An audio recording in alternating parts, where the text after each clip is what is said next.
지식의 놀이터다? 당신이 찾던 지식교양? 공평한 뉴스, 국민의 시선? 파격적인 아이디어와 상상력으로 뉴스를 디자인하는 시선뉴스입니다.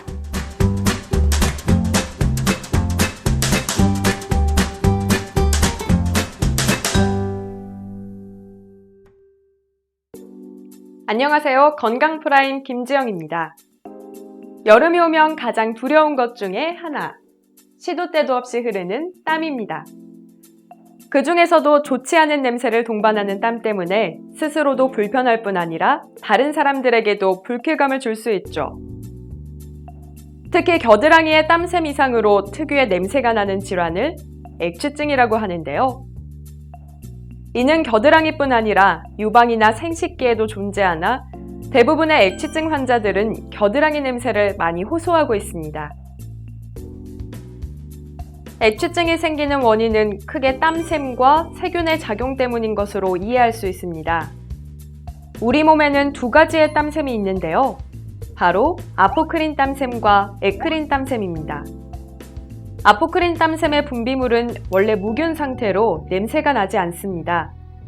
그런데 피부 표면에서 이 분비물에 세균이 작용하면 지방산하고 암모니아라는 성분으로 분해되는데 이 암모니아가 특유의 냄새를 유발하게 됩니다. 주로 아포크린 땀샘에 의해 액취증이 발생하지만 에크린 땀샘의 과도한 분비 때문에도 액취증이 생길 수 있는데요. 에크린 땀샘의 과도한 분비로 피부의 각질층이 연해지고 이 부분에 세균 또는 진균이 작용해 발생하기도 합니다. 그렇다면 액취증이 발생하기 쉬운 사람들이 또 따로 있는 걸까요? 액취증은 기본적으로 사춘기 이후에 발생을 하는데요. 땀샘의 분비가 원활하고 왕성한 젊은 성인에서 잘 발생을 합니다. 그래서 마른 사람보다는 좀 비만인 사람, 특히 겨드랑이 부위는 당뇨나 비만증이 있는 분들에 비해서 좀 더 잘 발생을 하고 특히 가족력이 있는 분들 그런 것도 연구상으로는 많이 관련이 돼 있다고 나와 있고요. 또 하나는 이제 귀지가 젖어 있는 분들이 있을 수가 있어요. 귀지 안에, 그러니까 외이도에 아포크린 땀샘의 활동이 활발해지면 좀 끈적끈적한 귀지가 나오게 되는데요. 그런 증상이 있는 분들은 액취증의 가능성이 높게 됩니다. 네. 액취증에 대한 궁금증들을 지금부터 풀어보겠습니다.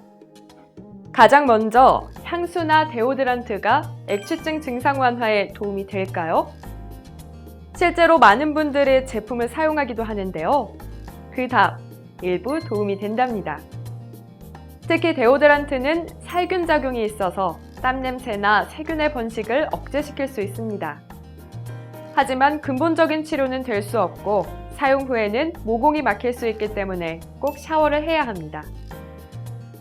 둘째, 액취증을 치료하면 땀샘이 막혀 다른 부위에서 다시 증상이 나타나기도 할까요? 수술 후에도 재발 하나요? 인데요. 확인해 본 결과 다른 부위에 발생하지 않는다고 합니다. 액취증을 유발하는 땀샘은 특정 부위에만 분포하기 때문이죠. 또한 수술 후에도 재발할까 걱정하는 경우가 있는데요. 수술 후 재발하는 경우는 거의 없지만 아포크린 땀샘이 피부 내에 부분적으로 파묻혀 있는 경우는 냄새가 일부 잔존할 수 있습니다. 셋째, 겨드랑이에서 냄새가 나면 무조건 액취증인가요? 인데요. 이는 냄새가 난다 해도 심한 정도에 따라서 진단이 달라질 수 있기 때문에 정확한 진단을 받아봐야 합니다. 또 땀이 많이 나면 액취증인지에 대해서 궁금한 경우 많은데요. 꼭 그렇지 않다고 합니다. 몸에는 많은 땀샘이 분포해 있는데 냄새 없이 땀만 많이 나는 경우는 다한증이라고 부릅니다. 다음, 제모 시술을 하면 액취증이 좋아지나요? 네, 일부 좋아질 수 있습니다. 제모를 하면 위생적인 면에서 좋아지고 이는 세균 증식을 억제합니다. 또한 제모술은 모근뿐 아니라 모근 주위의 아포크린 땀샘까지 파괴하기도 하죠. 마지막으로 액취증 환자는 자신에게서 나는 냄새를 잘 못 맡는가인데요. 대부분 맡을 수 있다고 합니다. 하지만 가끔 같은 냄새를 계속 맡게 되면 감각기관이 적응이 돼 냄새를 못 느끼는 경우도 있다고 합니다. 그럼 액취증, 예방법은 무엇이 있을까요?